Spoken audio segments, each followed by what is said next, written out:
स्वागत है आप सभी का बायजूस आईएएस में। हम एक बार फिर प्रस्तुत हैं साप्ताहिक सर्वेक्षण के साथ अंतर्राष्ट्रीय घटनाक्रम के, जिसे हम खास तौर पर तैयार करते हैं आपके लिए इस दृष्टिकोण से कि आपको प्रतियोगी परीक्षाओं में आसानी मिले, आप समझ सकें अंतर्राष्ट्रीय घटनाक्रम को, भारत के राष्ट्रीय हितों के उनके साथ संबंध को भी। इस बार हम नजर डालेंगे दो ऐसे महाद्वीपों पर जो अक्सर उपेक्षित रह जाते हैं, अर्थात अफ्रीका का महाद्वीप और दक्षिण अमेरिका का महाद्वीप। इन दोनों महाद्वीपों में तीसरी दुनिया के आधे से अधिक आबादी बसती है। यहाँ प्राकृतिक संसाधनों का प्रचुर भंडार है, यहाँ भू राजनीतिक महत्व के कई स्थान हैं और बड़ी बात यह है कि संसार के कुल देशों के लगभग आधे देश इन दो महाद्वीपों में हमको नजर आते हैं। शुरू के दिनों में, आज़ादी के बाद के दिनों में, शीत युद्ध के दौर में इन देशों में कुछ आज़ाद थे, कुछ आज़ाद नहीं थे, मगर इन महाद्वीपों को एक विशेष महत्व दिया जाता था। भारत की विदेश नीति में गुटनिरपेक्ष आंदोलन के दौरान, अफ्रो एशियाई लातिन अमेरिकी देशों की बिरादरी के दौरान इन देशों का परस्पर भाईचारा भी था। हाल के दिनों में कुछ ऐसा हुआ है, संयोगवश न केवल भारत का ध्यान बल्कि संसार के अधिकांश देशों का ध्यान महाशक्तियों पर अटका रहा है, अमेरिका पर, रूस पर, थोड़ी सीमित सीमा तक चीन पर या यूरोपीय समुदाय पर, और ये देश उपेक्षित होते रह गए हैं। इन महाद्वीपों में जो देश हैं उनके पारस्परिक संबंधों को भी समझना जरूरी है और उनके महत्व का मूल्यांकन करना भी जरूरी है। तो हम शुरू करते हैं अफ्रीका से।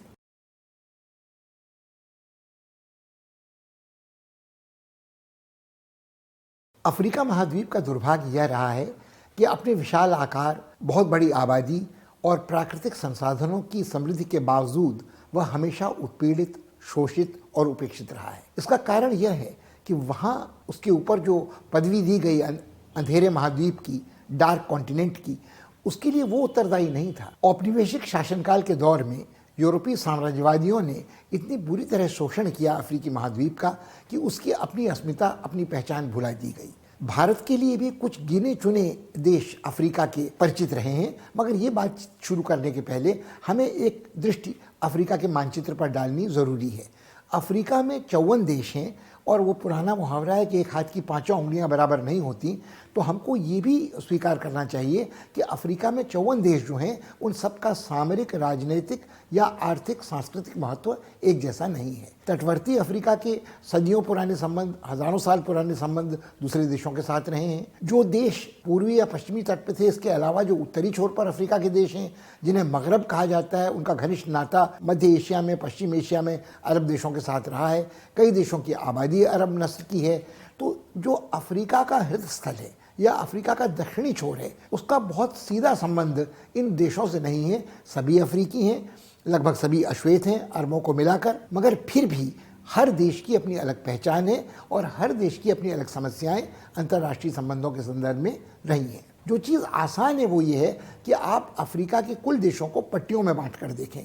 एक तो उत्तरी छोर के देश हैं जिनमें एक और जिबूती है, उसके बाद सोमालिया है, उसके बाद मिस्र है, उसके बाद अल्जीरिया है, ट्यूनिस है, मोरक्को है, और वहाँ तक पहुँचने के साथ हम एक उत्तरी भूभाग से कम परिचित हो जाते हैं। और कुछ देशों का जो महत्व था वो उसका अवमूल्यन होता रहा है। जैसे आप देखिए मिस्र को, हज़ारों साल पुरानी संस्कृति है। कर्नल अब्दुल गमाल नासिर के कार्यकाल में ये पैन अरब आंदोलन का केंद्र रहा हुआ है।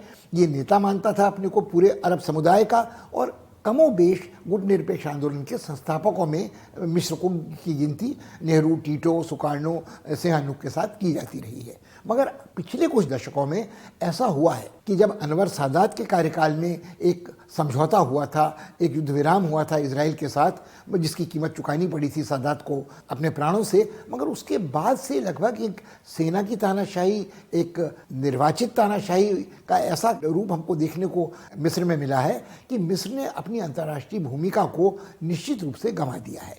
और उसकी तुलना में इसी उत्तरी छोर में कुछ समय पहले तक, जब तक सत्ता परिवर्तन नहीं हुआ था लीबिया में, कद्दाफी ने इस्लामी आतंकवाद, इस्लामी जमहूरियत, इस्लामी गणराज्य, एक हरी किताब का प्रकाशन करके अपने करिश्माई व्यक्तित्व का कुछ इस तरह से प्रदर्शन किया था कि लगता था कि वही इस उत्तरी भूभाग में, मगरिब में सबसे महत्वपूर्ण नेता हैं। और उसके बावजूद आतंकवाद का शरण देने का उनके ऊपर आरोप लगा था। अंततः उनके प्राण भी सिलसिले में गए जब वहाँ उनकी विद्रोह हुआ। मगर उनकी तानाशाही और उनकी जो भूमिका थी वो भी एक तरह से पैन अरब वाली थी, और कहीं ना कहीं उसमें कुछ फ़र्क था जो अपने को क्रांतिकारी के रूप में भी पेश करने की कोशिश करते रहे थे। यदि आप देखें, अल्जीरिया में भी फ्रांस के विरुद्ध जो स्वाधीनता संग्राम चला था उसकी यादें आज भी बाकी हैं, मगर आज के अल्जीरिया को उस तरह का क्रांतिकारी राज्य नहीं माना जा सकता।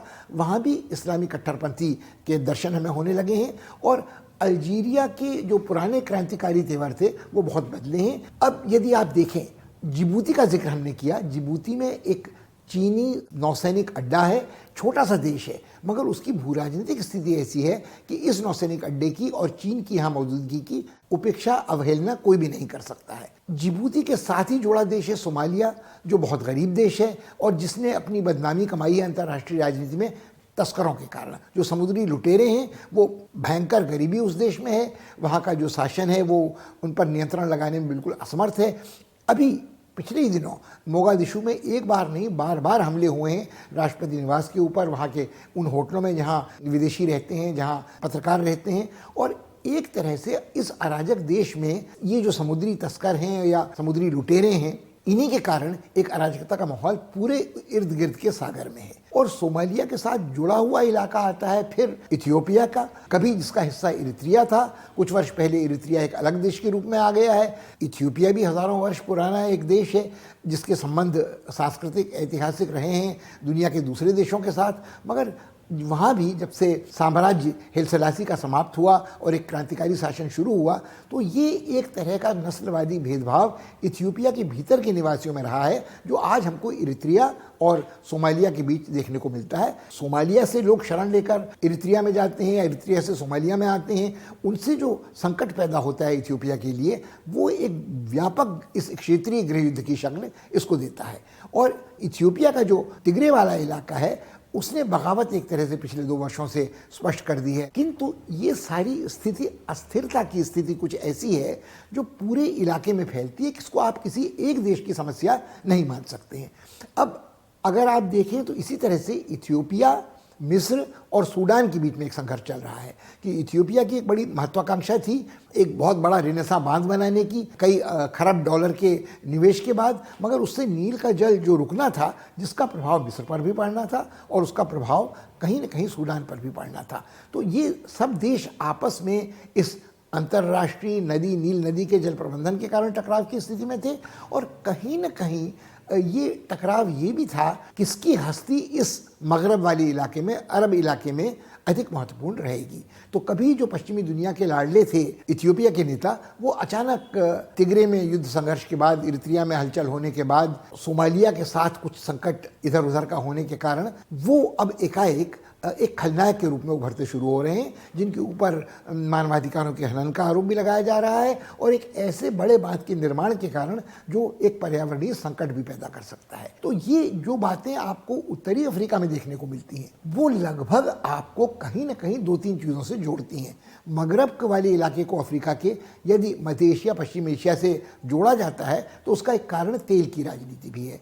तेल थोड़ी मात्रा में, ज़्यादा मात्रा में हर जगह यहाँ देखने को मिलता है, मगर अल्जीरिया में और लीबिया में बहुत प्रचुर मात्रा में तेल के संसाधन हैं। तो इस कारण जो यूरोपीय तेल कंपनियाँ हैं वो चाहती हैं कि इन इलाकों पर उनका प्रभुत्व बना रहे, वो इटली हो या फ्रांस हो। इनकी चर्चा हम आगे चलकर भी करेंगे। जिस बात की ओर हम इशारा करना चाहते हैं, जिसको हम जोर देकर रेखांकित भी करना चाहते हैं, वो ये है कि जब हम अफ्रीका के देशों का अध्ययन करते हैं तो कुछ बुनियादी बातों की ओर हमको अपना ध्यान केंद्रित रखना चाहिए।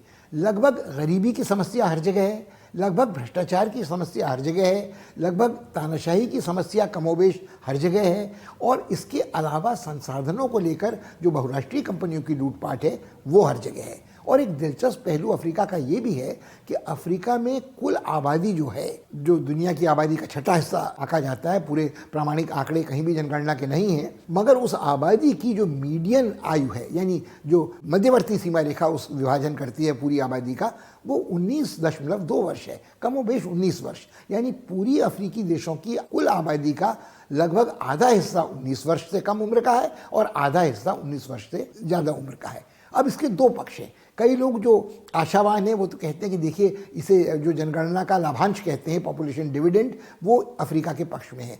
आने वाले दिनों में जब दुनिया भर में आबादी में लोग बुढ़ा रहे होंगे तो अफ्रीका में नौजवान लोग अधिक मात्रा में होंगे। मगर हम ये भूल जाते हैं कि इसके साथ कई ऐसे प्रश्न जुड़े हैं जो पेचीदा हैं। क्या ये जो नौजवान अफ्रीका के हैं ये सुशिक्षित हैं? क्या ये कुशल कारीगर हैं? क्या इनको स्वस्थ माना जा सकता है? क्या इनके मन में व्यवस्था के प्रति अराजक आक्रोश नहीं है? क्या ये जो आयु सीमा है वो इतनी नीचे इसलिए है कि वहाँ जो जीवित रहने की अपेक्षा आशा है वो उसकी उम्र घटती चली जा रही है? क्या बहुत सारे जो 19 वर्ष से कम आयु के अफ्रीकी हैं वो गृह युद्ध में, कबायली रक्तरंजित संघर्ष में, लूटपाट में, आतंकवादी मारपीट में कहीं मारे तो नहीं जाते हैं? तो ये एक ऐसा प्रश्न है जिसको गंभीरता से विचारना चाहिए, हम किसी भी अफ्रीका के हिस्से की बात कर रहे हो। इसके अलावा महामारी का जो प्रकोप अफ्रीका में होता है उसको भी अनदेखा हम नहीं कर सकते हैं। आज जब कोविड से सारा विश्व जूझ रहा है तो अमेरिका जैसे दो देश परेशान हैं, ब्रिटेन परेशान है, यूरोपीय समुदाय के देश परेशान हैं, भारत भी परेशान है, चीन भी इसकी चपेट में है, ऑस्ट्रेलिया न्यूजीलैंड भी इससे परेशान है। तो अफ्रीका के बारे में तो हमारी जानकारी इतनी कम है। अभी पिछले हफ्ते समाचार सुनने को मिला कि वहाँ 3 देशों में फिर से एबोला वायरस के दर्शन हो रहे हैं। अब एबोला वायरस अपने आप में कम घातक नहीं है, मगर हाँ वो विश्वव्यापी महामारी का रूप कभी नहीं ले सका है। मगर आज क्या अफ्रीका जब जूझ रहा है भ्रष्टाचार से, अपराध से, अराजकता से, आतंकवाद से, कुपोषण से भी, पर्यावरणीय संकट से भी, यदि इस समय वहाँ एबोला आता है तो क्या एबोला का संक्रमण एक से दूसरे अफ्रीकी देश में जाने से रोका जा सकेगा? इसका भी चर्चा हम थोड़ा रुक कर करेंगे। मगर यदि आप इन बुनियादी बातों को ध्यान में रखते हैं और उत्तरी अफ्रीका को शेष अफ्रीका से, मगरब वाले इलाके को शेष अफ्रीका से थोड़ा अलग देखते हैं, फिर हम इसका अध्ययन अच्छी तरह कर सकते हैं।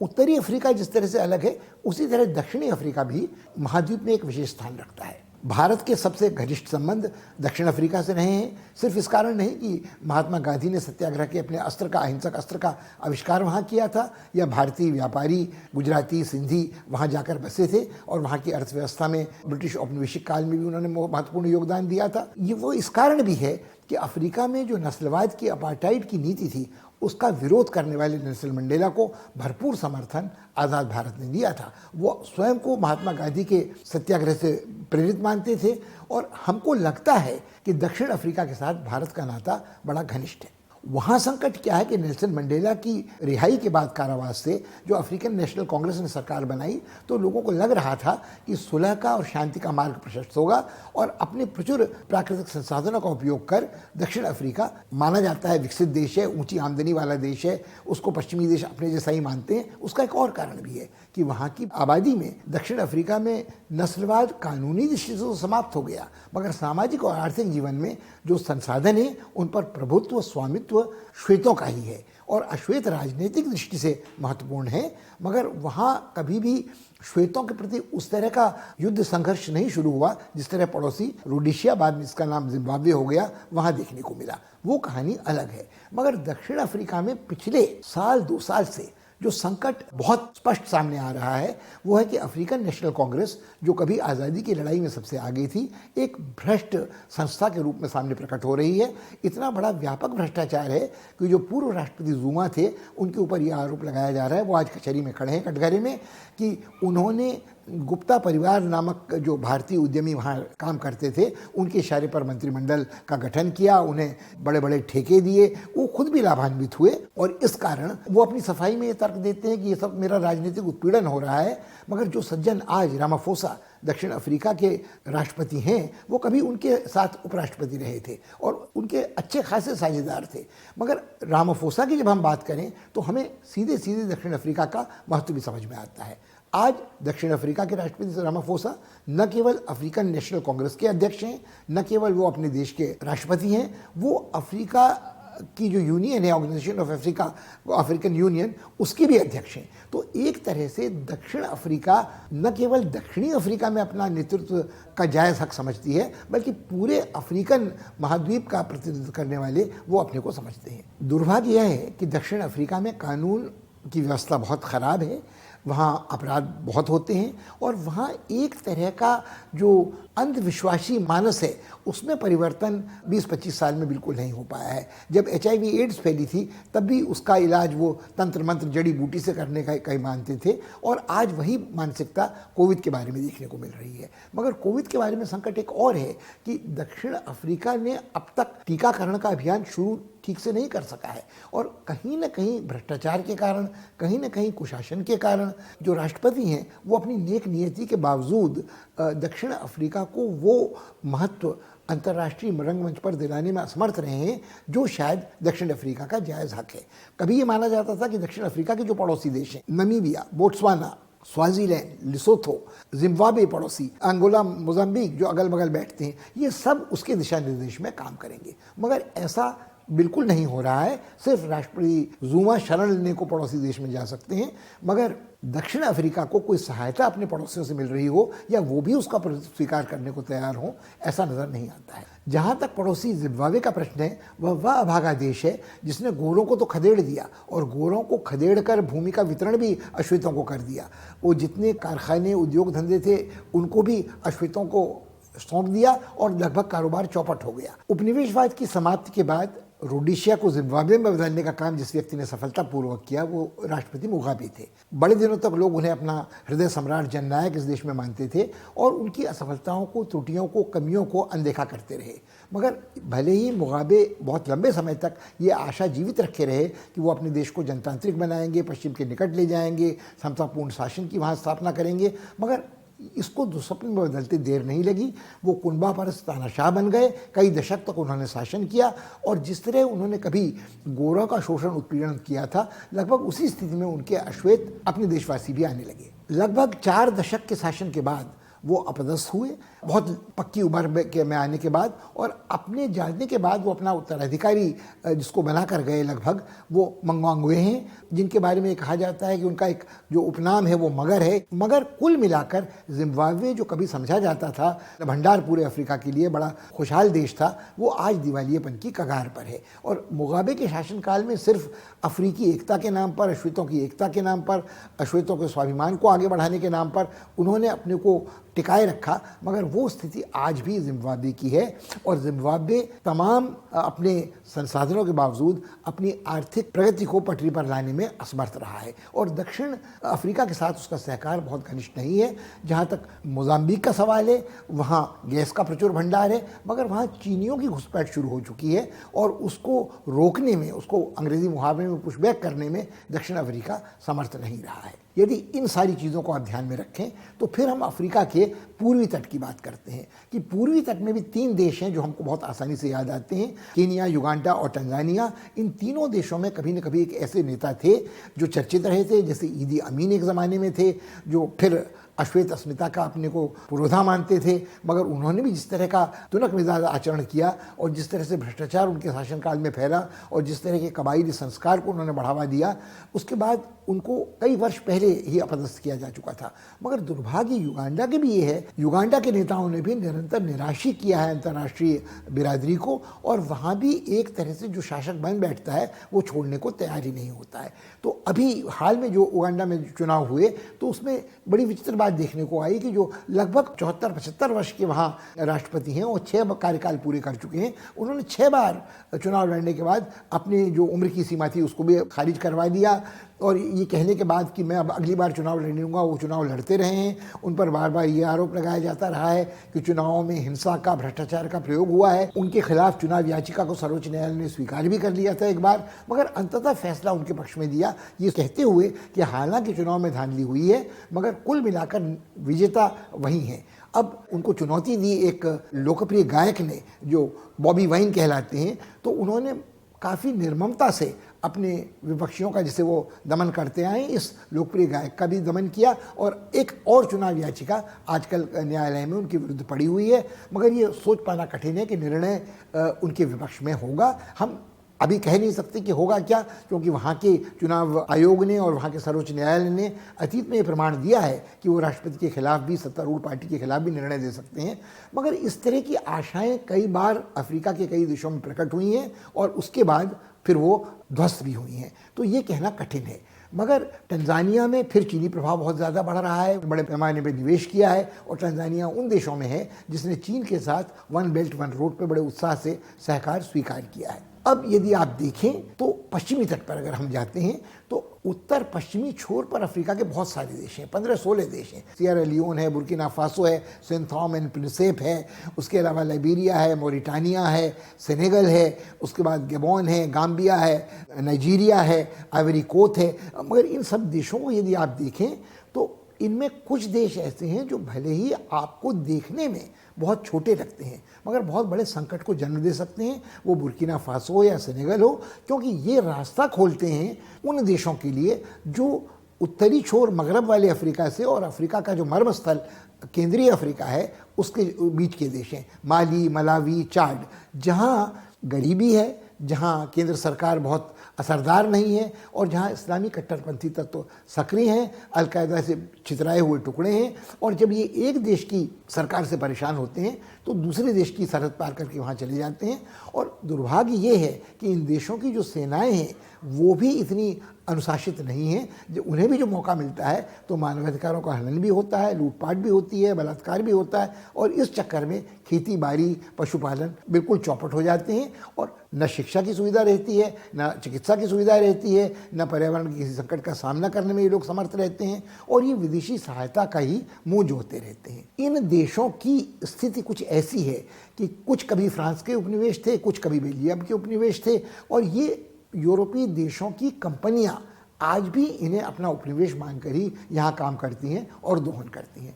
इनमें एक अपवाद है, जो बड़ा देश है, जिसकी आबादी बड़ी है, जिसके तेल के संसाधन प्रचुर हैं, वो नाइजीरिया है।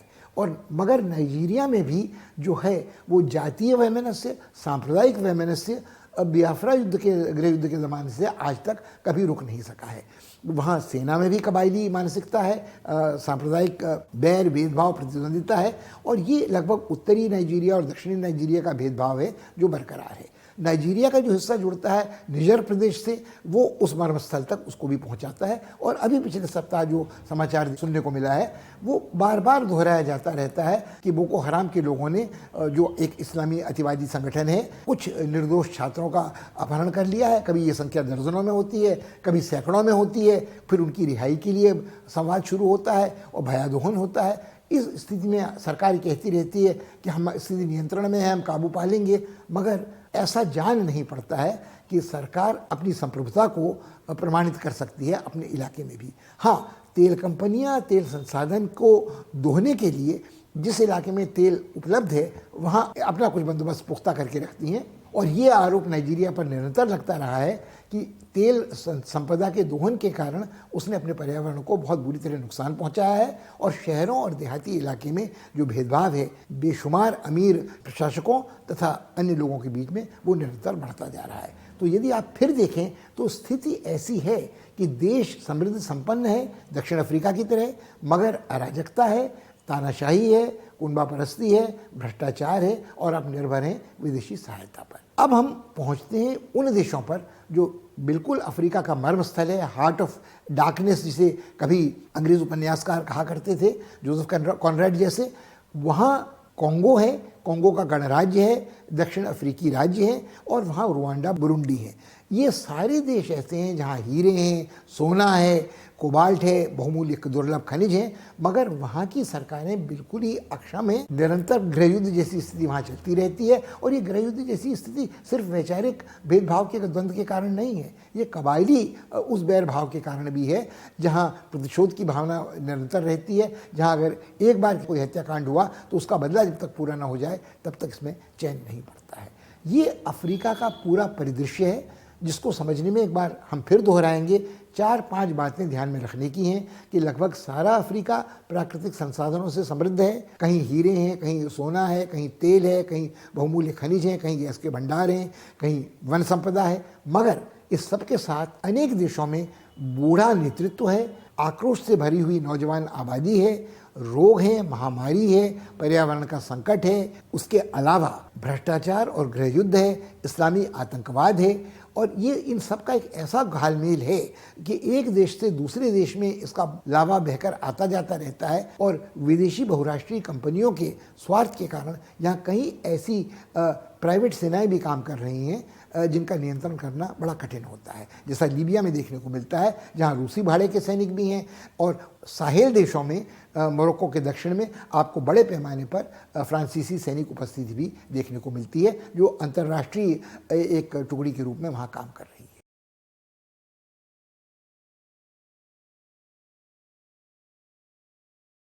अफ्रीका पर दृष्टिपात के बाद हम सफ़र करते हैं अटलांटिक सागर का और पहुंच जाते हैं दक्षिणी अमेरिका की महाद्वीप में। जैसे ही हम दक्षिण अमेरिका की महाद्वीप के मानचित्र पर नज़र डालते हैं, 3 बड़े बड़े देश हमें साफ दिखाई देते हैं, ब्राज़ील, अर्जेंटीना और चिली। इनको अंग्रेज़ी में ABC कहिए, BCA कहिए, याद करने की सुविधा के लिए। ब्राज़ील एक ऐसा देश है जो आबादी के लिहाज से दुनिया का 6ठा सबसे बड़ा देश है और क्षेत्रफल के हिसाब से 5वां सबसे बड़ा देश है, और भारत के साथ उसके संबंध हाल के वर्षों में काफ़ी घनिष्ठ रहे हैं, इस कारण कि वो पहले इब्सा बिरादरी का सदस्य था, जिसमें भारत, ब्राज़ील और दक्षिण अफ्रीका थे, और बाद में जब इस बिरादरी का विस्तार हुआ, ये ब्रिक्स में बदल गया, रूस और चीन भी इसमें शामिल हो गए। तो भारत के राजनयिक के समायोजन की व्यवस्था निरंतर ब्राज़ील के साथ चलती रही है।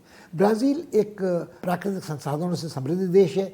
अमेज़न के जो वर्षा वन हैं वो सबसे ज़्यादा इसी के भूभाग में आते हैं, और यदि वो अपने इन संसाधनों का प्रयोग करना चाहे औद्योगिक विकास के लिए वनों को साफ कराकर, तो उसके कई प्रभाव हैं, न केवल ब्राज़ील की अर्थव्यवस्था पर, बल्कि क्या प्रभाव पड़ेगा उसका विश्व के बदलते मौसम के ऊपर। तो ये जो वर्षा वन है अमेज़न क्षेत्र के, जिनमें कभी आग लगती है, कभी बोल्सोनारो उनकी सफाई करवाने में जुटे हुए थे, तो कुल मिलाकर ब्राज़ील का महत्व पर्यावरण की दृष्टि से भी है, भू राजनीतिक दृष्टि से भी है। 2-3 छोटे देशों को छोड़कर ब्राज़ील की सीमाएं लगभग दक्षिणी अमेरिकी गोलार्ध के चिली को छोड़कर, इक्वाडोर को छोड़कर लगभग सभी देशों से जुड़ती हैं। तो ब्राज़ील का भू राजनीतिक महत्व है, उसका पर्यावरण की जोखिम के संदर्भ में महत्व है, और उसके अलावा जो उसकी वैज्ञानिक क्षमताएं हैं, चाहे वो अंतरिक्ष अन्वेषण की हों, चाहे वो परमाणु ऊर्जा के शांतिपूर्ण प्रयोग की हों। ब्राज़ील ने स्वेच्छा से ये बात तय की थी कि वो परमाणु हथियारों का विकास नहीं करेगा और उनका आविष्कार नहीं करेगा, उनको बनाने की कोशिश नहीं करेगा। तो भारत के साथ कई चीज़ों का एक साम्य देखने को मिलता था कि भारत का अंतरिक्ष अन्वेषण प्रोग्राम हो, शांतिपूर्ण ऊर्जा, परमाणविक ऊर्जा का प्रयोग हो, प्राण रक्षक औषधियों का निर्माण हो। जब HIV की बात थी तो उस समय भारत ने ये बात की थी कि साउथ अफ्रीका और ब्राज़ील को देखते हुए, उनकी ज़रूरतों को देखते हुए, भारतीय दवा उत्पादक कंपनियां सिप्ला जैसी उन अमेरिकी कंपनियों के पेटेंट्स को नहीं स्वीकार करेंगी जो प्रतिबंधित करती थी तीसरी दुनिया के देशों में उन औषधियों के निर्यात और वितरण के लिए जनहित में। तो एक तरह से ये एक मजबूत पुख्ता भूमि तैयार हुई थी भारत और ब्राज़ील के बीच संबंधों को आगे बढ़ाने की। अभी 2 वर्ष पहले, पिछले वर्ष ही, अभी 2 वर्ष भी पूरे नहीं हुए हैं, 26 जनवरी में परेड के मुख्य अतिथि बोल्सोनारो थे, मगर बोल्सोनारो यहाँ से बड़े संतुष्ट गए, उनका स्वागत बड़ा अच्छा हुआ। प्रधानमंत्री मोदी ने ब्राज़ील की यात्रा भी अपने पहले कार्यकाल में की थी ब्रिक्स के एक शिखर सम्मेलन के दौरान। मगर कुल मिलाकर हमें ये नहीं भूलना चाहिए कि दूरी इतनी ज़्यादा है भारत और ब्राज़ील के बीच में, या भारत और दक्षिणी अमेरिका के अन्य देशों के बीच में, कि सहकार को अंतर्राष्ट्रीय व्यापार के आधार पर एक बहुत बड़ा पैमाने तक ले जाना कठिन है। भले भारत के ब्राज़ील के साथ सबसे अच्छे जो आर्थिक संबंध हैं व्यापार के, वो लगभग $7 अरब के हैं, मगर दूसरे देशों के साथ भारत के संबंधों को देखते हुए ये बहुत कम है। उसके अलावा जो बात हमको अनदेखी नहीं करनी चाहिए कि बोल्सोनारो के आने के बाद एक इस रिश्ते में बुनियादी परिवर्तन हुआ है। बोल्सोनारो के पहले वहाँ राष्ट्रपति रोसेफ थी और उनके पहले वहाँ राष्ट्रपति लुल्ला थे, जिन दोनों के तेवर और रुझान समाजवादी थे। तो भारत का भी तब तक उनके कार्यकाल में रुझान कमोबेश आर्थिक सुधारों के आने के बाद भी कुछ न कुछ बचा हुआ था, और वो सहकार की भूमिका थी। मगर जब से बोल्सोनारो आए हैं, उनका हर राजनीतिक निर्णय, उनकी हर आर्थिक निर्णय आगामी चुनावों को मद्देनज़र हुआ है। वो 2022 में फिर पुनः चुनाव लड़ने की तैयारी कर रहे हैं, और इस कारण वो अपने आर्थिक संसाधनों के प्रबंधन के लिए अमेज़न क्षेत्र के वर्षा वनों को नष्ट करने पर आमादा हैं। उनके ऊपर भारी अंतर्राष्ट्रीय दबाव, अमेरिका को छोड़कर ट्रंप के काल में, जिनके साथ उनकी बहुत बनती थी। ट्रंप को भी पर्यावरण की राजनीति में कोई दिलचस्पी नहीं थी, न मौसम बदलाव को खतरा समझते थे, न बोल्सोनारो समझते थे। न ट्रंप को के सामने कोविड कोई बड़ी महामारी थी, न बोल्सोनारो के लिए कोविड कोई बड़ी महामारी थी। वो कट्टरपंथी दक्षिणपंथी भाई भतीजावादी थे। यही आरोप बोल्सोनारो पर भी लगते हैं। बोल्सोनारो के जो एक ईमानदार न्याय मंत्री थे, उन्होंने इस्तीफा दे दिया क्योंकि उनको इस बात से शिकायत थी कि भ्रष्टाचार के आरोप सीधे बोल्सोनारो के परिवार तक पहुंच रहे थे, उनके भाई तक पहुंच रहे थे, और वो चाहते थे कि उनकी पसंद का पुलिस का जो आला अफसर है वो नियुक्त किया जाए और जजों की नियुक्ति उनके अनुकूल हो। तो बोल्सोनारो एक तरह से संसदीय प्रणाली को और जनतांत्रिक प्रणाली को नकारते रहे हैं, ठुकराते रहे हैं, और उनके सारे निर्णय एक तानाशाह के निर्णय रहे हैं।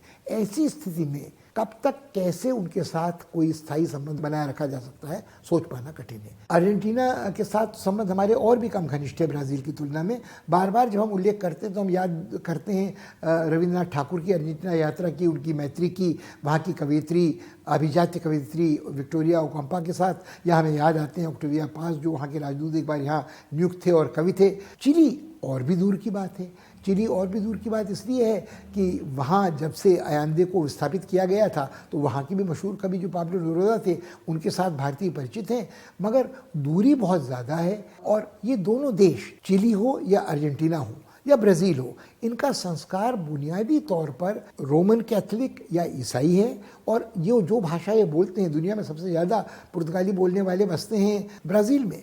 तो और इसी तरह अन्यत्र जहाँ हिस्पानी भाषा बोली जाती है वो स्पेन से ज़्यादा बोली जाती है, यूरोपीय स्पेन से ज़्यादा बोली जाती है चिली में और अर्जेंटीना में। तो मुझे लगता है कि जो ये समस्या है वो विकट ये है कि भाषाई आधार पर भारत जितनी आसानी से अफ्रीका के देशों के साथ या यूरोप के देशों के साथ या राष्ट्रकुल के देशों के साथ जुड़ता है, वो उसके लिए संभव नहीं होता इतने दूर दराज देशों के साथ। और जो भौगोलिक दूरी है उसके कारण हम सहकार कर सकते हैं अंतरिक्ष अन्वेषण में, हम सहकार कर सकते हैं परमाणविक या वैकल्पिक ऊर्जा के विकास में, मगर जो संरचनात्मक ढांचे के विकास की बात होती है, संरचनात्मक ढांचे के विकास की बात भारत के लिए करना कठिन है दूरी के कारण। और मेरे ख्याल में आज भी हम कहते हैं आयुर्वेद वहाँ बड़ा लोकप्रिय है, ब्राज़ील हो या अर्जेंटीना हो या चिली हो, या भारतीय नृत्य में लोगों की रुचि है, मगर ये एक सौम्य शक्ति का प्रदर्शन है।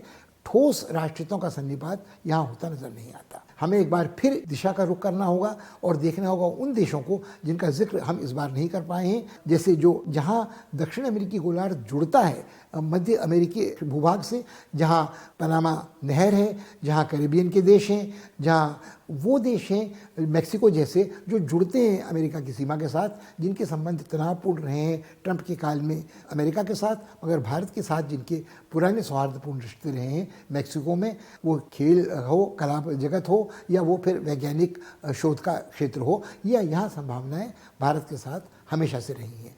और हम पेरू, कोलंबिया, इक्वाडोर, निकारागुआ, उन देशों का भी जिक्र करेंगे और वेनेजुएला जैसे देशों का जिक्र करेंगे जहाँ तेल का प्रचुर भंडार है, मगर जिनकी राजनीतिक स्थिति आज अस्थिर है, कुछ ट्रंप के कारण, कुछ आर्थिक प्रतिबंधों के कारण, कुछ चीन के हस्तक्षेप के कारण, और कुछ यहाँ भी तानाशाही तेवर वाले शासकों के कारण।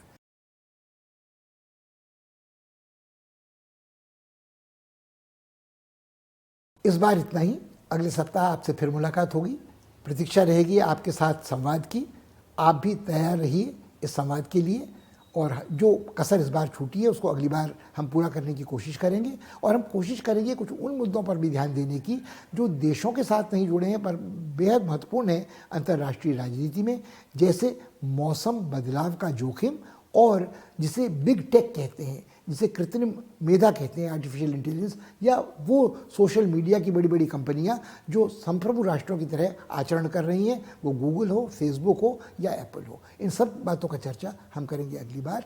तब तक के लिए विदा दीजिए।